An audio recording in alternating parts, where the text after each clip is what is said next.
Sou eu de novo, professor João Quadros, e agora estou aqui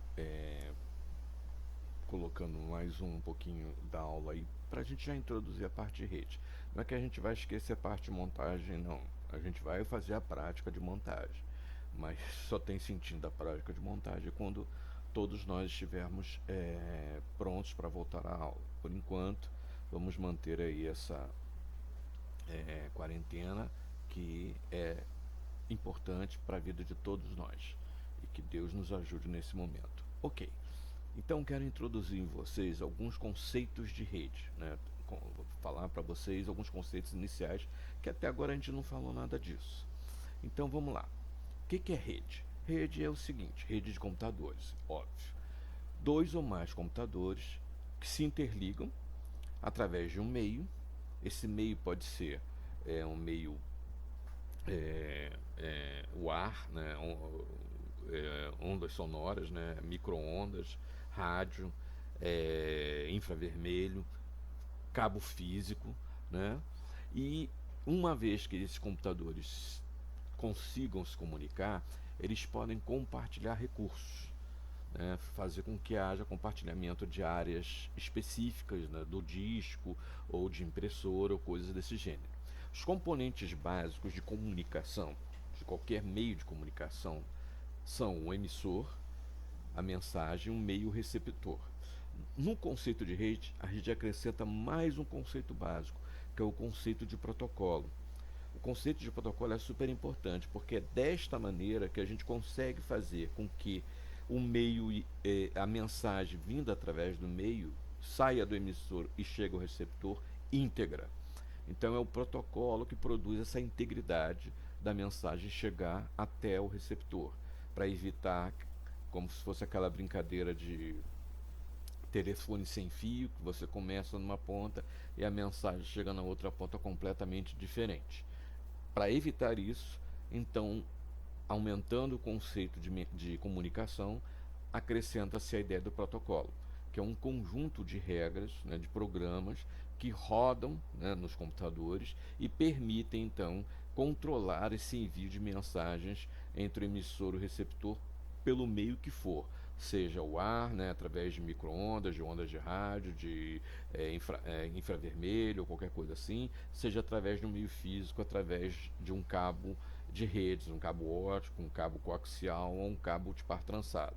Coisas que nós vamos ver mais adiante. É, uma palavrinha que é importante é que cada componente que faz parte dessa rede, cada dispositivo, né, que está ligado à rede, a gente chama de nó. Esse dispositivo pode ser qualquer coisa: um computador, um celular, uma impressora, um dispositivo de IoT, né, de internet das coisas, qualquer, um liquidificador, qualquer coisa que tenha um dispositivo que permita conectar à rede, seja através de Bluetooth, seja através de Wi-Fi, seja através de cabo físico ou qualquer outro meio conhecido do homem, esse dispositivo é um nó da rede. Bem, como é que começou essa ideia, né? Como a gente já falou um pouquinho, quando os computadores começaram a ser criados, lá no início da década de 50, eles eram máquinas cujo acesso era extremamente complicado e por causa disso você precisava de meios, né, de interfaces um pouco mais complicadas. Na década de 60 surgiram os terminais. Né? Antigamente você fazia programação com fios, né? Pegava um fio de uma placa e botava no outro. Depois começou a fazer o que? Através de cartões perfurados, né? Que permaneceu até na década de 80. Mas na década de 60 já surgiram os terminais acessando o computador central, mainframe. Esses terminais iniciais eram terminais burros, ou seja, eles não tinham nenhum processamento dentro deles. Eles eram simplesmente uma forma de comunicação. Você continuava enfiando cartão perfurado, mas você já conseguia ver algumas coisas através desses terminais que se comunicavam com o mainframe através de um protocolo bastante primitivo, mas que permitia essa comunicação. Já na década de 60, com o surgimento dos microprocessadores, começou então a surgir os terminais inteligentes, né?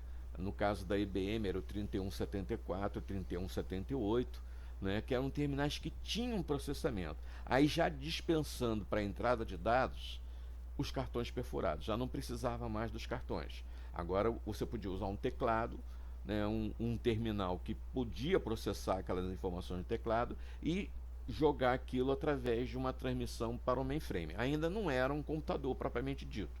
O único processamento dele era o teclado. A partir daí, quem processava era a máquina central. Mas a comunicação entre o terminal e a máquina central se fazia através de protocolos de rede. Já na década de 80, surgiram os microcomputadores. E com o surgimento dos microcomputadores, o pessoal percebeu que esses microcomputadores, primeiro eles foram considerados terminais inteligentes, como na década de 70, só que muito mais inteligentes do que os 3178 da IBM. Por quê? Porque eles podiam rodar um sistema operacional próprio, porque eles podiam fazer processamento de coisas que os terminais inteligentes não faziam, sem a necessidade de estar comunicando com o mainframe. Eu cheguei a mexer na década de 80 com alguns computadores que tinham placas enormes que faziam, transformavam aquele computador num terminal inteligente do padrão 3178. Ao longo do tempo, o pessoal começou a perceber com essas placas mesmo que podiam fazer um computador se comunicar com o outro. Então ele deixava de ser um terminal inteligente, passava a ser uma máquina própria que podia ver a outra máquina através de um protocolo de rede bastante primitivo ainda. Nessa década a gente vai ver que começou a surgir padrões para que todos os protocolos de rede, todas as máquinas de rede, todos os dispositivos físicos ou de software de redes pudessem ser feitos dentro do mesmo padrão, permitindo a comunicação entre eles. Na década de 90, com o fim da Guerra Fria, lá em 89, a internet, que já existia, a gente vai falar especificamente dela quando falarmos do protocolo TCP/IP, ela já existia desde a década de 60, mas ela não era aberta ao povo. Tá? Era só para instalações militares e para academia. Mas na década de 90, não, sem a Guerra Fria, as universidades começaram a vender, né, sites, né, espaços nos seus servidores. Algumas empresas compraram isso também, IBM, Microsoft, e aí então explodiu. Hoje em dia a gente não vive sem a internet. A partir de 2000 começou todos os conceitos que a gente hoje utiliza, computação em nuvem, redes sociais, Big Data e todas as demais coisas que a gente trabalha em relação à rede. Bem, os tipos de estruturas de redes que existem são esses aí. Primeiro a gente chama de Local Area Network, redes locais, de tamanho limitado. É o que existe, por exemplo, na nossa sala de aula, né? Uma rede local. Né? O pavilhão mesmo é uma rede local. Tem um servidor lá em uma determinada sala, onde esses computadores todos que a gente tem aqui no laboratório 5, no laboratório 4, laboratório 13 e os outros laboratórios, vão até esse servidor, não é só um, são vários servidores, para poder fazer o uso dos dispositivos importantes, instalação de softwares, área onde os alunos podem guardar informações, etc, etc. A gente chama isso de Local Area Network. Quando há várias Local Area Networks se comunicando dentro de uma mesma cidade, dentro de por exemplo, de uma empresa, né? A Petrobras tem um prédio aqui, tem um prédio lá na Rio Branco, tem lá em Macaé. Quando a gente tem essa situação, a gente chama isso de ou Metropolitan Area Network, quando é dentro da mesma cidade. Por exemplo, Rio de Janeiro é uma cidade muito grande. Então, se o Cefet tem 2 campos no Rio de Janeiro, aqui no Maracanã e em Maria da Graça. A comunicação entre eles, via rede, é o que a gente chama de Metropolitan Area Network, porque eles estão dentro da mesma cidade.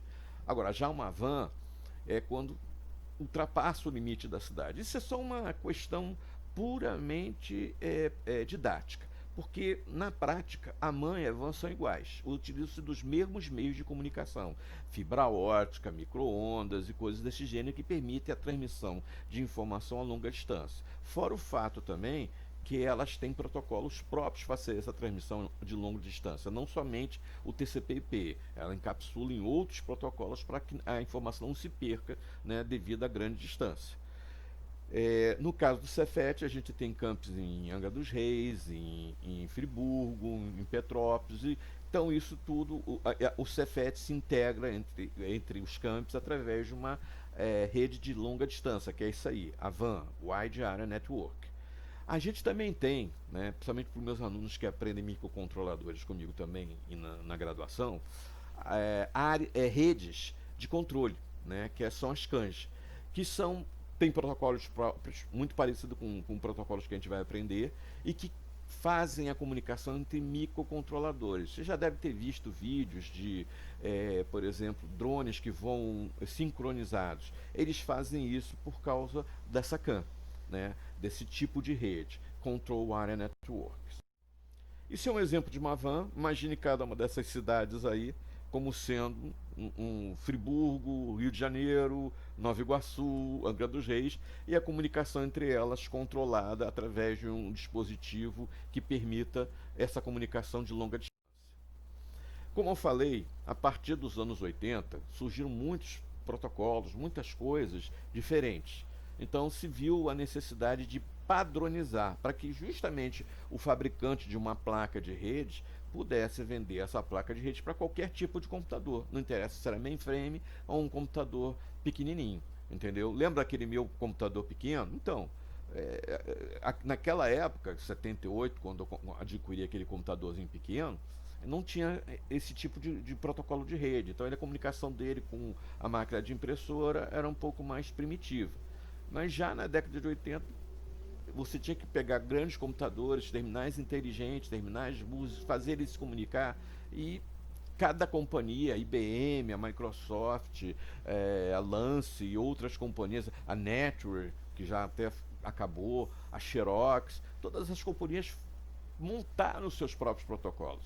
E aí virou uma bagunça. Você só podia se comunicar com máquinas Xerox se você comprasse máquinas Xerox. Para acabar com isso, e até para valorizar o pequeno empreendedor que fazia as placas, né, de rede ou qualquer coisa assim, criaram esse modelo de referência OSI-ISO, né, que é um modelo aberto, ou seja, qualquer empresa pode ter acesso aos documentos desse padrão e fazer equipamentos ou softwares adequados a esse padrão.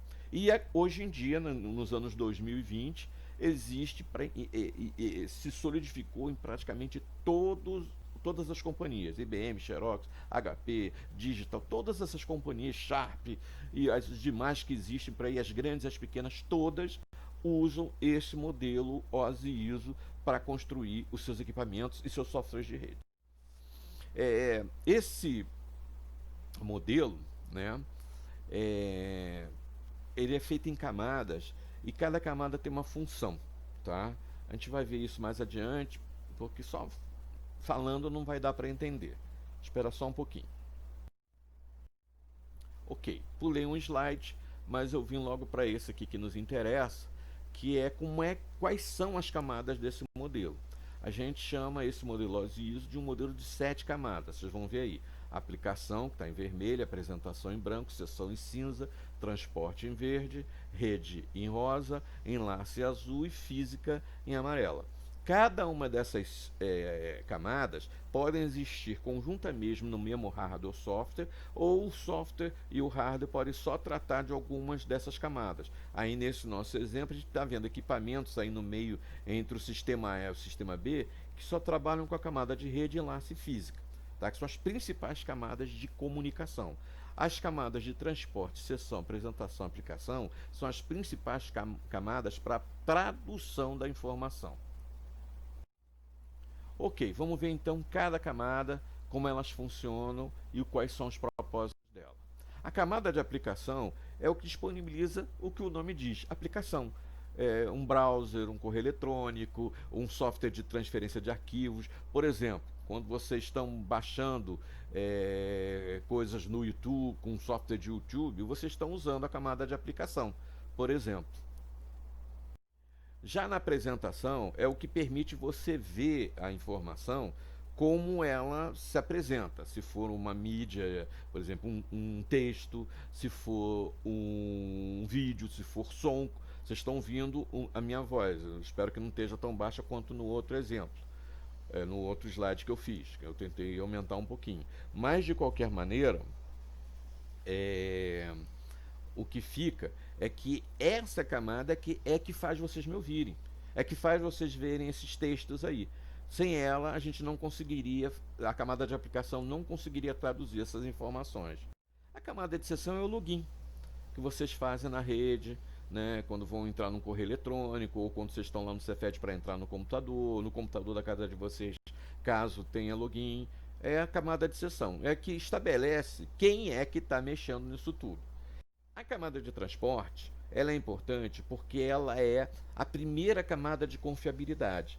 Ela detecta erros e tem capacidade de recuperar falhas. Por exemplo, você está transmitindo som. Se o meu som falhar, ela é capaz de retornar ao ponto de partida para você ouvir o que eu estou falando de novo. Então é essa camada que permite isso, tá certo? A gente chama esses circuitos de comunicação que esta camada faz de circuitos virtuais. E são muito importantes, porque são esses circuitos virtuais que vão possibilitar você saber quem está na rede, o que está correndo na rede, por exemplo, qual é o tipo de informação, se é texto, voz, imagem, se é como é que se diz, um filme ou qualquer coisa assim, e como a rede está se comportando quando você está colocando essa informação. A camada de rede, né, que dá o nome, na verdade, ela é uma camada de identificação. Né? Ela identifica origem, destino, todo mundo que está envolvido, e é ela que vai encapsular a parte de circuito virtual, a parte de sessão, apresentação e aplicação que as outras camadas vão trabalhar. Mas a principal funcionalidade dela é identificação. Por quê? Porque através dessa identificação ela estabelece rotas, entendeu? E essas rotas é que faz a mensagem sair da origem para o destino de maneira correta. A gente vai aprender isso com mais acuracidade adiante. A enlace de dados, na verdade, é o quê? É a parte que está incluída nas placas de rede. É um protocolozinho que permite você identificar também a máquina que está transmitindo, qualquer máquina que exista, que se conecte à rede, tem um endereço próprio, a máquina, não somente o endereço de rede é um endereço lógico, o endereço de enlace de dados é um endereço físico, tá? E esse endereço físico, ele vai, por exemplo, atestar a veracidade da informação, permitir que você conecte dentro de um dispositivo de rede qualquer, né, máquinas que permitem expansão da rede, como hubs, como switches, etc, etc. E recebe, né, também sugestões de melhor caminho a serem enviadas para a camada de rede. E por fim, a camada física, que é o quê? Toda a parte física, né, fios, conectores, voltagem, taxas de dados, toda a parte física que faz a placa, que faz os fios e todas as demais partes físicas, né? A gente diz o seguinte: até a camada enlace de dados é possível fazer softwares, né? Mas a parte física é física mesmo, tá? Ok.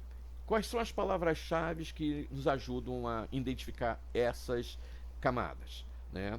Navegadores, que são a camada de aplicação, formato de dados, ou seja, o que você está vendo agora minha voz num slide PowerPoint. Então, isso é por causa da camada de apresentação. E você só permitiu ver isso porque você entrou lá no YouTube.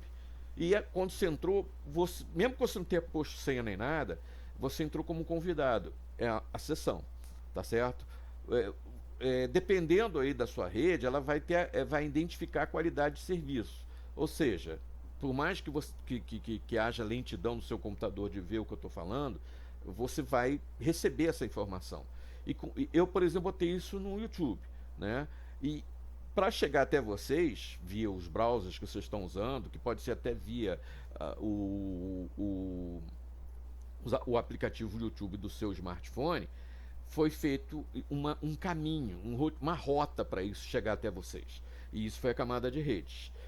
Na camada de enlace, meu computador, eu peguei, transformei isso em vídeo, né, e joguei para o YouTube. Né? Isso foi feito graças a um enlace de dados. Né? E eu usei o quê? eu usei o cabo de rede e os controles de rede que estão embutidos na minha placa-mãe, tá certo? Que é a parte física.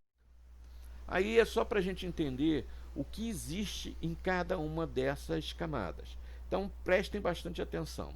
Os dados existem todas, mas cada camada tem o que a gente chama de uma SDU e uma PDU.